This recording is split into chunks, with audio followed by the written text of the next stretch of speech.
Hello everyone, आज आपण बघणार आहोत लेक्चर नंबर 2 मॉलिक्युलर स्पेक्ट्रोस्कोपी. तर आपण लेक्चर नंबर 1 मध्ये पाहिलं होतं introduction and some basic points. Lecture number 2 मध्ये आपण बघणार आहोत dipole movements and bond movements. तर डायपोल मुवमेंट्स सुरुवातीला आपण पॉइंट बघूया. डायपोल मुवमेंट्स बघत असताना आपल्याला मॉलिक्युल्स बघूया.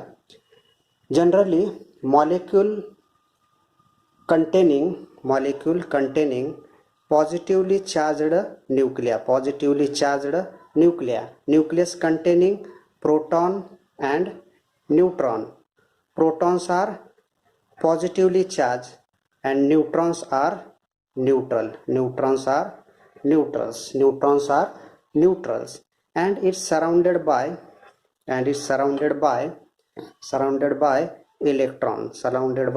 electrons, and electrons are negatively charged. Generally molecule composed positively charged nuclei and negatively charged electrons. Whole molecule is neutral, and whole molecule is neutral. Whole molecule is neutral. But different way in which arrangement of charged particle can take place. It is divided into two categories. Number one, non-polar molecule, and second, polar molecule. तर first बघूया आपण non polar molecule. The center of gravity of positively charged nuclei coincide with center of negatively charged electrons, known as non-polar molecules. Center of gravity of positively charged nuclei coincide with center of negatively charged electron is known as non-polar molecule. For example, H2 molecule, Cl2 molecule, CO2 molecule, all these examples are non-polar molecules. In non-polar molecule, or such molecule have equal electronegativity.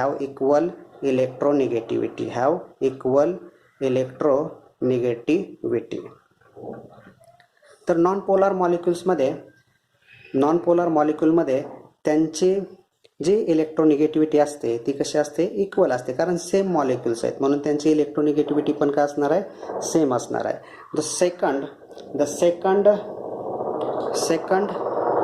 आहे तो polar molecule. Second is polar molecule.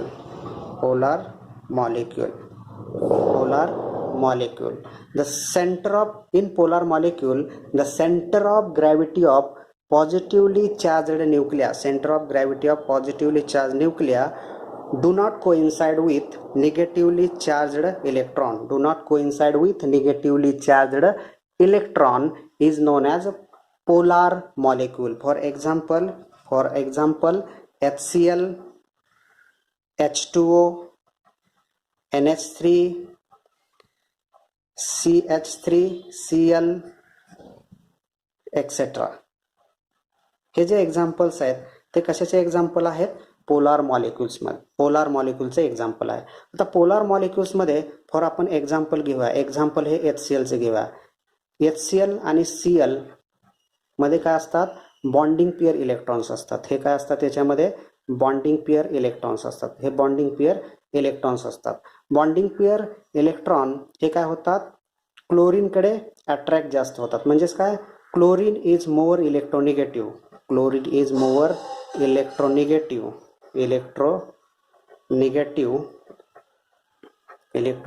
than hydrogen atoms.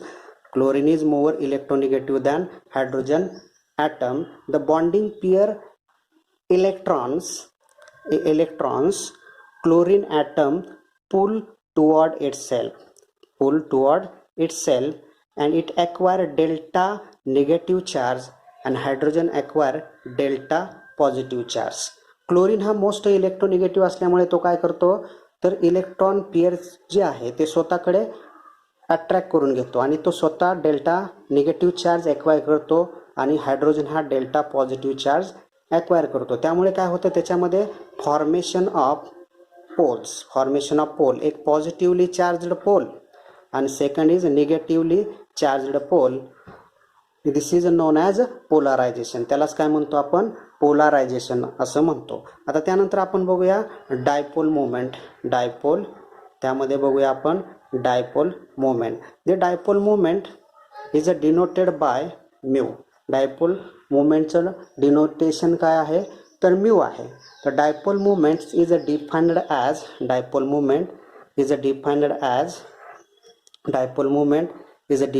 As the magnitude of product of positively charged charges, positive charge and negative charge, and the distance between internuclear atom. Therefore dipole moment mu is equal to q plus minus into r. Mu is equal to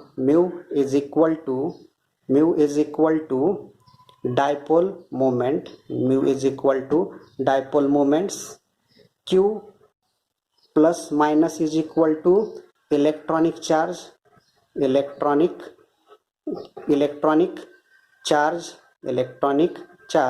and R is equal to internuclear distance. R is equal to internuclear distance between bonded atom.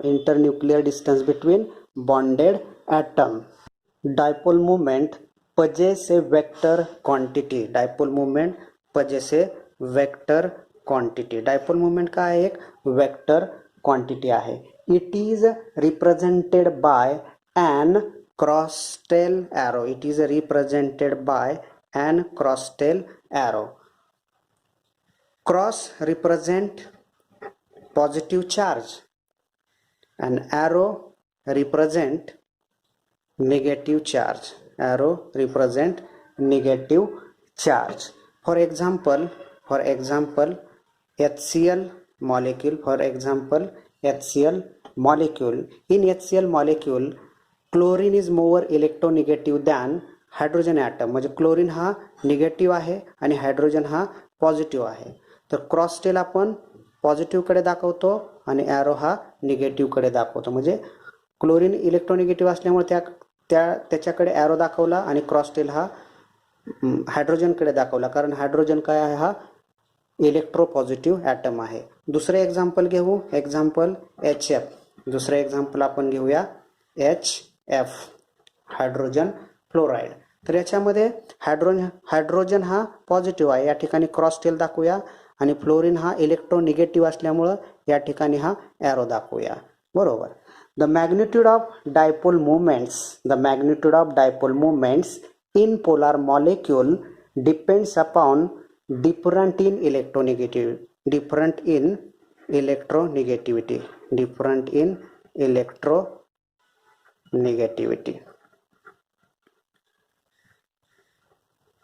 म्हणजे dipole मोमेंटची magnitude हे कशावर depends आहे, polar मॉलिक्यूलची magnitude dipole moment कशावर depends आहे, तर different in इलेक्ट्रोनिगेटिव्हिटीवर depends आहे. तर greater in different electronegativity, जर याच्यामधला जर इलेक्ट्रोनिगेटिव्हिटी डिफरन्स हा जास्त असेल तर greater is a dipole moments. HF आणि HCl या दोन्हीमध्ये जर बघितलं तर fluorine is more electronegative than chlorine. Hence HF molecule shows greater dipole moment than HCl.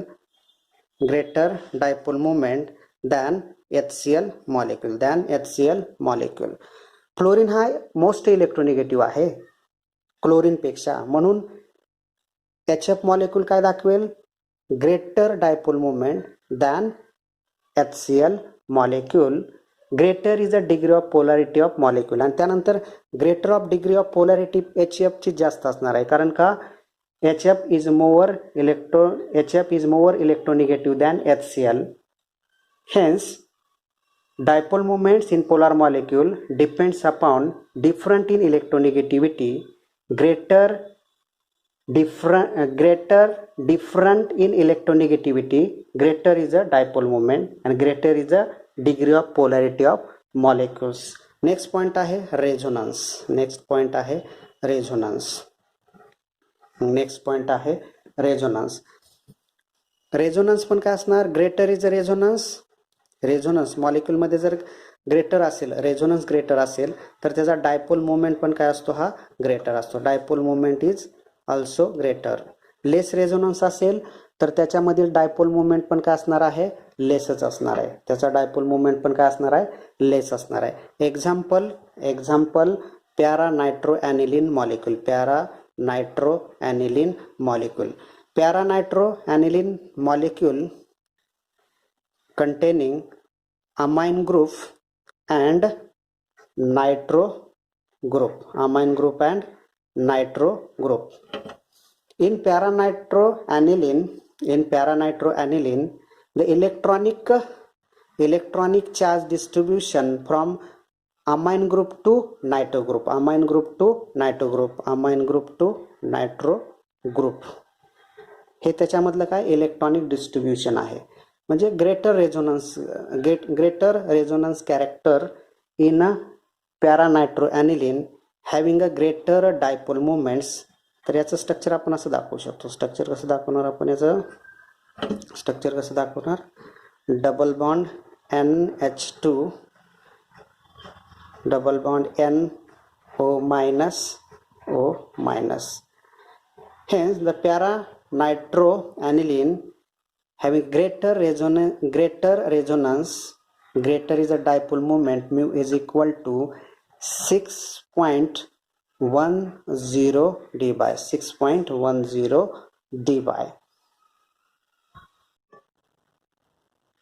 Unit of dipole moments. तर याच्यामध्ये दोन युनिट्स आहेत. एक म्हणजे CGS units dBi denoted by D आणि SI युनिट आहे डायपोल मोमेंटचं कुलोम मीटर. तर आपण CGS मध्ये बघणार आहोत. Mu is equal to Q into R if Q is equal to 1 into 10⁻⁻10 ESU हे इलेक्ट्रॉनिक चार्ज युनिट आहे आणि R is equal to 1 into 10⁻8 centimetre. Therefore, mu is equal to 1 into 10⁻10 into 1 into 10⁻8 ESU centimetre. तर याच्यामध्ये CGS unit काय आहे, dBi म्हणजेच ESU centimetre आणि SI unit काय आहे, कुलोम मीटर. SI युनिट काय याच्यामध्ये, कुलोम मीटर. त्यानंतर आपण नेक्स्ट पॉईंट बघणार आहोत. नेक्स्ट पॉईंट आहे बॉन्ड मुवमेंट्स. नेक्स्ट पॉईंट आहे याच्यामध्ये बॉन्ड मुवमेंट्स. बॉन्ड मुवमेंटची definition, any bond which degree of polarity as a dipole movement, this is called as bond movements. Bond movements increases, dipole moment also increases and electronegativity also increases. Bond movement decreases, dipole moments also decreases and electronegativity is also decreases. म्हणजेच bond movements, dipole movements, electronegativity ह्या एकमेकावर depends आहेत. तर आपण काय example घेऊया. एक्झाम्पलमध्ये आपण घेतलं एक HF मॉलिक्यूल, दुसरा घेऊया HCl मॉलिक्यूल, तिसरं घेऊया HBr आणि चौथं एक्झाम्पल घेऊया HI.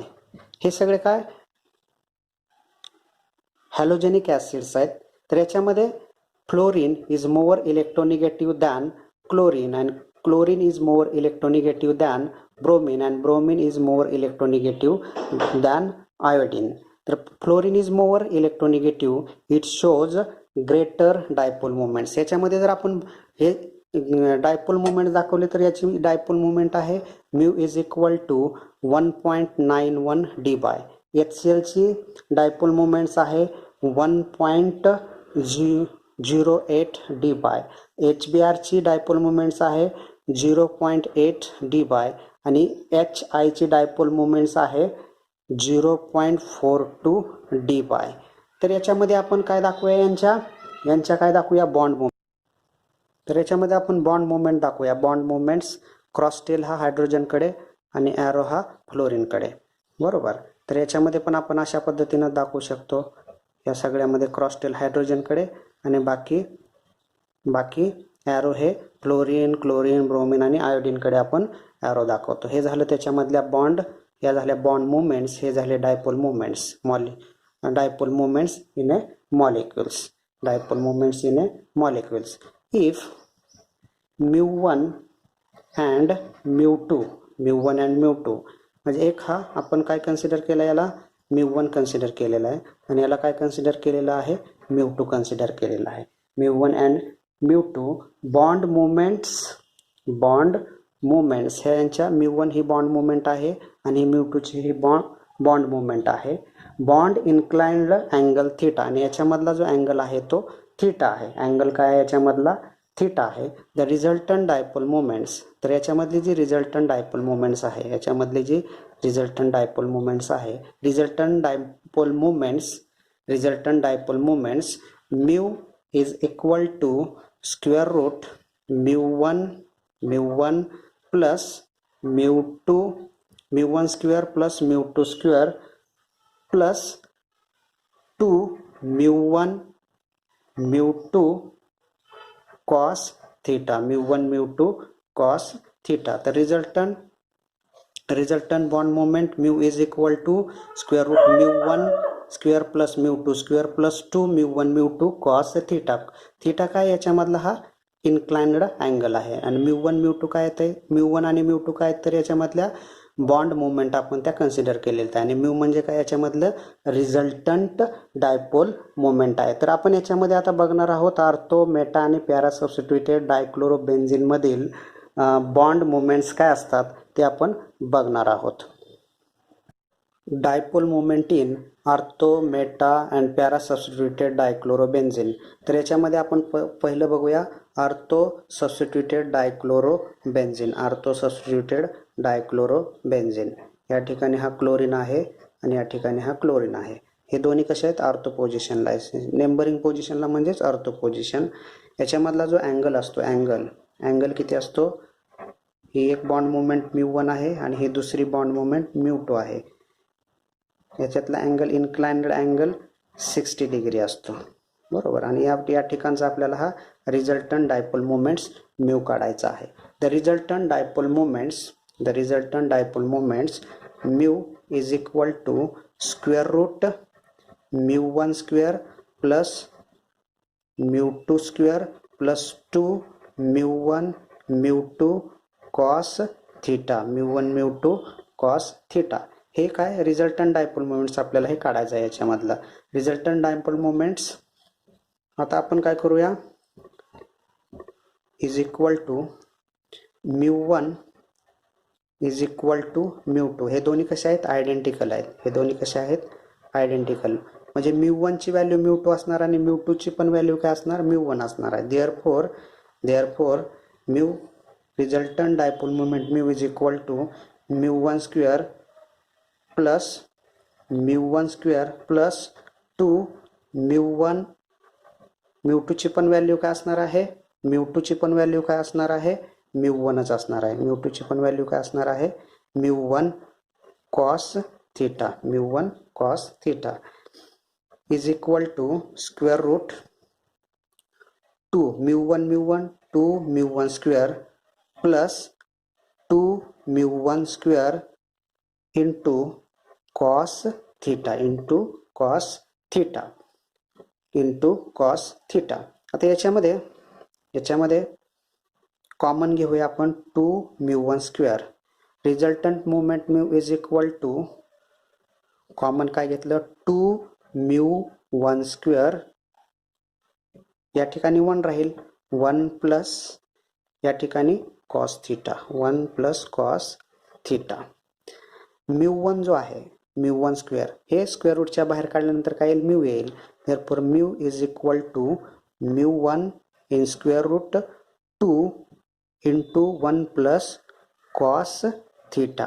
कॉस थिटा, थिटाची व्हॅल्यू काय याच्यामध्ये 60 आहे, म्हणजेच mu is equal to mu one square root 2 1 plus cos 60.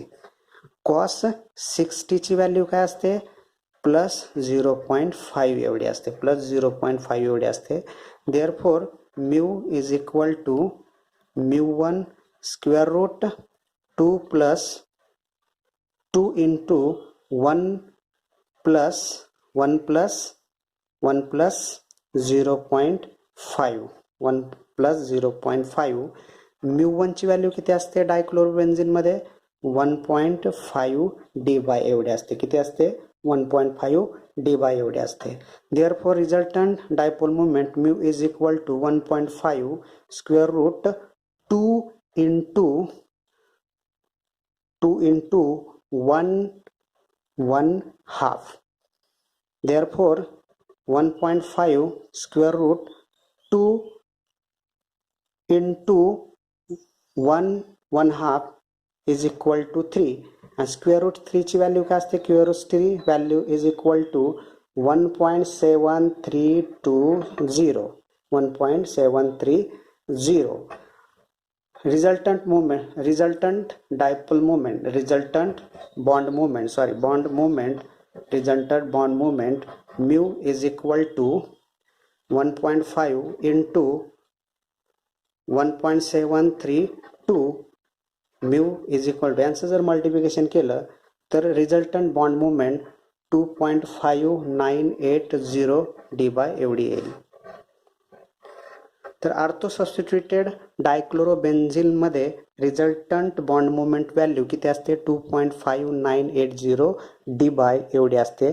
त्यानंतर आपण बघूया next meta substituted dichlorobenzene. Dipole moment in meta substituted dichlorobenzene. डायक्लोरोबेन्झिनचे स्ट्रक्चर आहे, याच्यामध्ये जो अँगल असतो तो 120 डिग्री असतो. बॉन्ड मोमेंट आहेत म्यू1 आणि म्यू2. आता रिझल्टंट डायपोल मोमेंट बघूया आपण. Mu is equal to square root mu one square plus mu two square plus 2 mu one mu two cos theta. Mu one आणि म्यू2 हे दोन्ही कसे आहेत, आयडेंटिकल आहेत. म्हणजेच इक्वेशन काय होईल आपलं, mu is equal to square root mu one square plus mu one square, म्यू2ची value mu one plus 2 mu one square, mu two is equal to mu one cos theta. Therefore square root mu one square mu one square plus 2 mu one square cos theta. आता याच्यामध्ये आपण common काढणार आहे 2 mu one square, square root 2 mu one square.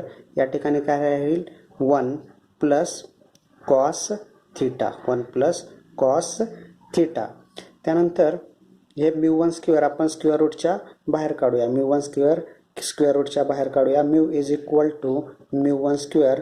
तर square रूटमध्ये काय राहील, 2 into 1 plus cos theta, 1 plus cos theta. तर कॉस थिटाची जी व्हॅल्यू असते ती किती आहे, 120 आहे, 120 degree. Therefore mu is equal to mu one square square root 2 into 1 plus cos 120 degree, 120 degree. Mu one in metachlorobenzene 1.5 D. Therefore mu is equal to 1.5 square root 2 1 plus cos 120 ची value किती असते, -0.5, 1 प्लस -0.5, प्लस मायनस मायनसच होईल. Mu is equal to 1.5 square root 2 1 minus 0.5 0.5 0.5 into 2 1. Mu is equal to 1.5 into square root 1. Mu is equal to 1.5 square root 1 into 1. Mu is equal to 1.5 d by the value of the value of metachlorodibenzene mu is equal to 1.5 D 1.5 D. आता next आपण बघणार आहोत dipole moment in para substituted dichlorobenzene. Para substituted डायक्लोरोबेन्झीनचं हे structure आहे, त्याचा bond angle हा 180 degree असतो. म्यू इज इक्वल टू हे आपण रिझल्टंट डायपोल मोमेंटचं इक्वेशन लिहिलेलं आहे, सेम आहे. फक्त याच्यामध्ये आपण μ1 आणि μ2, mu is equal to square root 2 μ1 square root μ1 square plus 2 μ1 square cos, या ठिकाणी काय येणार आहे, कॉस 180 डिग्री येणार आहे. तर याच्यामध्ये आपण काय करणार, μ1 हे कॉमन काढूया, μ1 स्क्वेअर हे कॉमन काढूया. μ1 स्क्वेअर कॉमन काढलेला आहे. 2 या ठिकाणी काय राहिलं, 2 μ1 स्क्वेअर हे कॉमन काढूया. 2 μ1 स्क्वेअर कॉमन काढलं, या ठिकाणी काय राहिलं 1 प्लस या ठिकाणी कॉस 180 डिग्री राहिलेलं आहे, 180 डिग्री. तर μ1 हे स्क्वेअर रूटच्या बाहेर काढूया. तर μ1 square root 2 1 plus cos 180 degree. μ1 ची व्हॅल्यू काय असते, μ1 ची value 1.5 D in para dichloro substituted benzene and cos 180 डिग्रीची व्हॅल्यू असते 0. कॉस 180 डिग्रीची व्हॅल्यू काय असते, 0 असते. तर याच्यामध्ये बघूया आपण resultant mu is equal to 1.5 square root 2 1 plus cos 180 डिग्रीची व्हॅल्यू काय असते, -1 असते. या ठिकाणी आपण ही -1 व्हॅल्यू घेऊया, -1 व्हॅल्यू घेतलेली आहे. Mu is equal to 1.5 square root 2 1 -1 0. Mu is equal to 1.5 square root 2 इंटू 0 इंटू स्क्वेअर रूट 2 इंटू 0 0 येणार आहे, इंटू 0 0 येणार. Mu is equal to 0. The value of para substituted dichlorobenzene, the bond moment or dipole moment mu is equal to 0. म्हणजे आपण बघितलं ऑर्थोमध्ये किती येत होते, 2.5980 येत होती. त्यानंतर मेटामध्ये बघितलं तर 1.5 dy येत होती आणि पॅरामध्ये काय असणार, त्याची व्हॅल्यू 0 असणार.